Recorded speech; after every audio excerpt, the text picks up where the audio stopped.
शिंदे के विधायक और उनके साथ गए निर्दलीय विधायकों ने 1000 करोड़ रुपए से ज्यादा के विकास कार्यों की लिस्ट मुख्यमंत्री शिंदे को सौंप दी। इनकी लिस्ट को देवेंद्र फडणवीस ने सिरे से खारिज कर दिया है।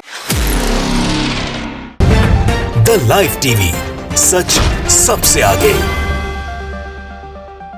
दोस्तों, मैं बात हफीज हूं। कुछ महीने पहले जो कुछ महाराष्ट्र में हुआ उसने पूरे देश की राजनीति के अंदर भूचाल फैला दिया कि महाराष्ट्र के अंदर बनी बनाई सरकार गिर गई। शिंदे गुट शिवसेना में से निकल के बाहर गया और बीजेपी के साथ सरकार बना के लौटा। लेकिन देवेंद्र फडणवीस जी उप मुख्यमंत्री बने और शिंदे गुट से जो एकनाथ शिंदे हैं वो मुख्यमंत्री बने। इसके बाद से ही लोगों ने कहा था कि ये सरकार बहुत ज्यादा दिन नहीं चलेगी, क्योंकि फडणवीस या बीजेपी को मुख्यमंत्री का पद चाहिए था, जो उन्हें मिला नहीं। पर अब जो कुछ हुआ है उससे ये बात अब प्रमाणित होती जा रही है कि दरार जो है वो बढ़ती ही जा रही है और आपस का जो टकराव है बीजेपी और शिवसेना का, शिंदे गुट का, वो ही बढ़ता ही जा रहा है, जिसकी वजह से सरकार का बचना लोगों का कहना है कि बहुत मुश्किल हो जाएगा। न्यूज 24 हो, एबीपी न्यूज हो, इन्होंने बड़ी बड़ी खबरें लिखी हैं सरकार जो महाराष्ट्र की है उसमें दरार को लेकर, उसके अंदर आपसी मतभेदों को लेकर और जो दरार है वो बढ़ती जा रही है उस सब को लेकर। 3-4 घटनाएं पिछले 2 दिन में हुई हैं जो ये बता रही हैं कि सब कुछ ठीक नहीं है। महाराष्ट्र की सरकार को लेकर न्यूज 24 ने खबर चलाई है और उसके कवर पे लिखा है, हम जनता को क्या मुंह दिखाएंगे।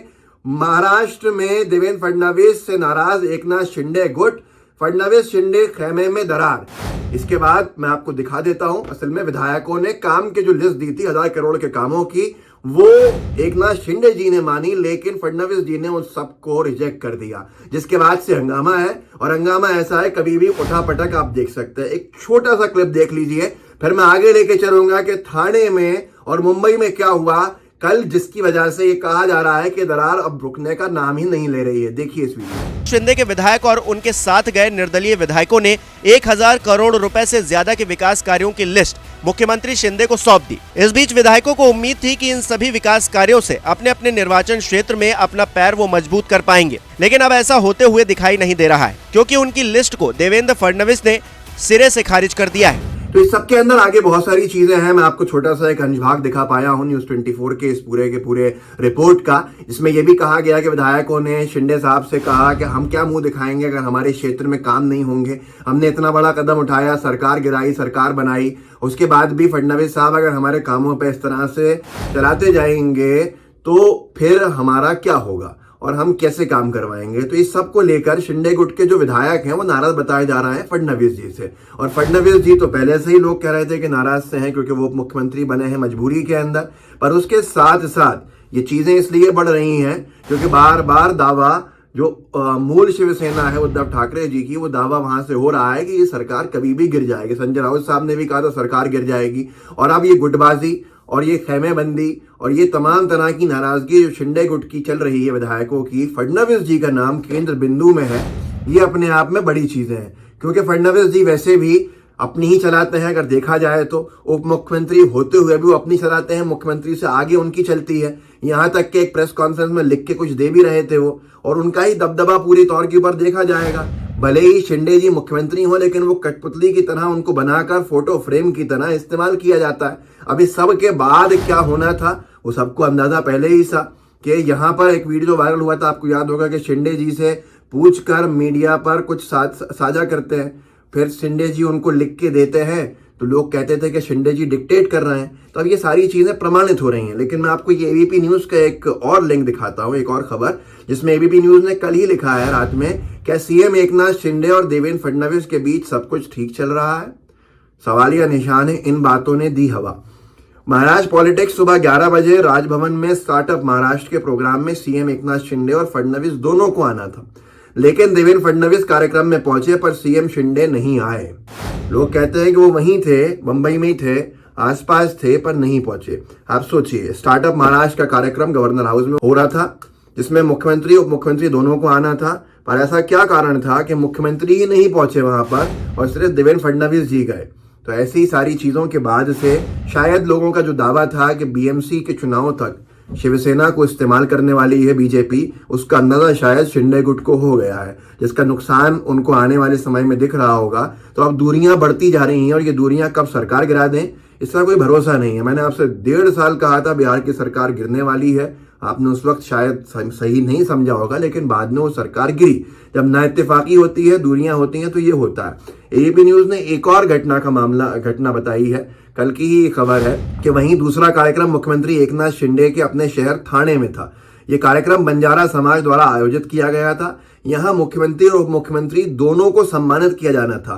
ठाणे में होने के बावजूद सीएम एकनाथ शिंदे यहाँ समय पर नहीं पहुंचे, जबकि डिप्टी सीएम देवेंद्र फडणवीस कार्यक्रम से भाषण कर जैसे ही निकले, उसके फौरन बाद एकनाथ शिंदे वहां पहुंचे। इसलिए लोग सवाल पूछ रहे हैं कि क्या मुख्यमंत्री और उप मुख्यमंत्री के बीच सब कुछ ठीक चल रहा है। ऐसे ही सारी की सारी चीजों के बाद बहुत सारे सवालिया निशान खड़े हो गए।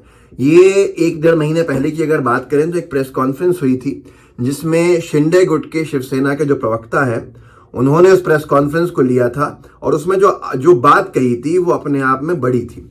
उन्होंने आदित्य ठाकरे जी का समर्थन किया था और जो बीजेपी की तरफ से केंद्र में मंत्री हैं राणे, उनके ऊपर निशाना साधा था कि वो और उनके बेटे उलझा रहे हैं। टीवी 9 भारतवर्ष ने छापा था फूट का सबूत, शिंदे गुट का दावा, सुशांत सिंह राजपूत मामले में आदित्य ठाकरे का नाम राणे ने किया बदनाम। तो ये एनसीपी नेता शशिकांत शिंदे का दावा है कि फडणवीस का प्लान सीएम बनना है। इसके मुताबिक शिंदे गुट के विधायक सुप्रीम कोर्ट द्वारा अयोग्य साबित होंगे और वो सीएम बनेंगे।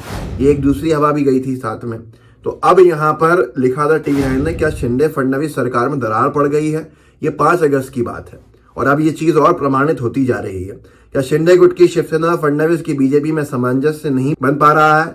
ये सारे के सारे सवाल थे। क्या शिंदे गुट जो चाह रहा है बीजेपी वो नहीं दे पा रही है? ये तब कहा था और अब 1-1.5-2 महीने के बाद ये प्रमाणित हो गया कि शिंदे गुट के विधायकों ने जो मांग की थी 1000 करोड़ रुपए के कामों की अपने अपने विधानसभा क्षेत्रों के अंदर, ताकि चुनाव में वो जीत सकें, और दावा ये कि फडणवीस जी ने उसको सैंक्शन नहीं किया और खारिज कर दिया। इसके बाद ये सब चीजें जो है प्रमाणित होती जा रही हैं। तो ये जो प्रवक्ता रहे हैं शिंदे गुट के, दीपक केसरकर, उन्होंने 5 अगस्त को अपनी प्रेस कॉन्फ्रेंस में आदित्य ठाकरे के लिए सहानुभूति दर्शाते नजर आए और उन्होंने सुशांत सिंह राजपूत केस में घसीटे जाने की वजह से केंद्रीय नेता नारायण राणे पर हमलावर नजर हुए।